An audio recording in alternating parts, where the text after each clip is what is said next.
Is there something that you didn't cover that you'd like to say about Houston, about something that you see on the horizon that we need to be aware of? There are some major concerns. One of them, I'm concerned about the noise going on about trade and the possibility of a trade war. I'm concerned that there's a sense that immigration is not good for the country when it actually is the way we continue to grow our workforce and our labor force, especially here in Houston. And I'm just a bit concerned that if there's so much negative news out there, I don't want people to lose their optimism, because there's still a lot of potential for growth in Houston, a lot of potential for growth in the U.S. Well, I share your concerns. I appreciate the way you express them, too. In speaking, I asked the same question earlier. It was actually Dr. Kleinberg, and he mentioned education. Do you measure that, the workforce being prepared? Is there enough? Are they educated enough? Is that why we didn't get Amazon? Very good point about Amazon. That is a real concern of ours.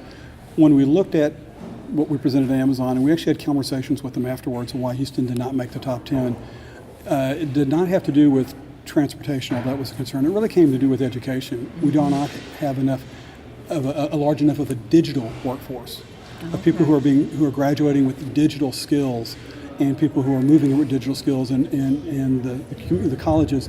We just don't have enough of a digital workforce, not specifically just software, but just the whole analysis of data and the writing in the software and the incorporating it in the way things are done. And we have a great engineering talent pool here, but it needs to go beyond that.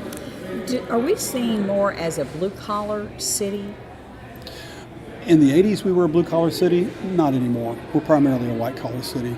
In the 80s, we were a place that manufactured things that would go out and look for oil. And now what we do is we make the decisions of where to look for oil. So we're definitely not blue-collar. There's still some blue-collar aspects of it. If you looked at the economy probably back in the 80s, probably 40% of all the jobs were blue-collar. That's only about 20% now, and the rest has shifted to white-collar and to service occupations. But Houston is a great place. Obviously, I'm going to say Houston's a great place to live, work, and raise a family. We'd say own a home. Own a home, yes, own a home. I actually own two. So, there are several things which are attractive to Houston. One is obviously it's a low cost of living, still very affordable housing in Houston, especially when you compare to the other major markets.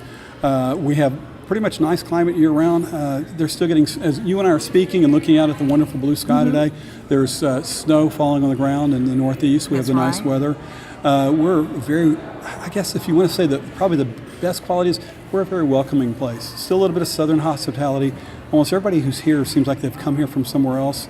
So it's just a really easy place to settle in and to be welcome. I remember when I was making the decision to move here, it was a choice between here or Dallas, where I had family, and I chose Houston because people don't care what your daddy did. In Dallas, that's going to be your first question. What'd your daddy do? In Dallas, people worry about how they're dressed going into Target. It's true. But I love the welcoming aspect of Houston. It just really embraced me. There's a wonderful energy here. I think it's easy to pick up on the energy, positive energy. In Houston, you could probably get in to see just about any business leader in the community once. You call them up, they'll take your call, you can't waste your time, but people are accessible even at the highest levels here in Houston.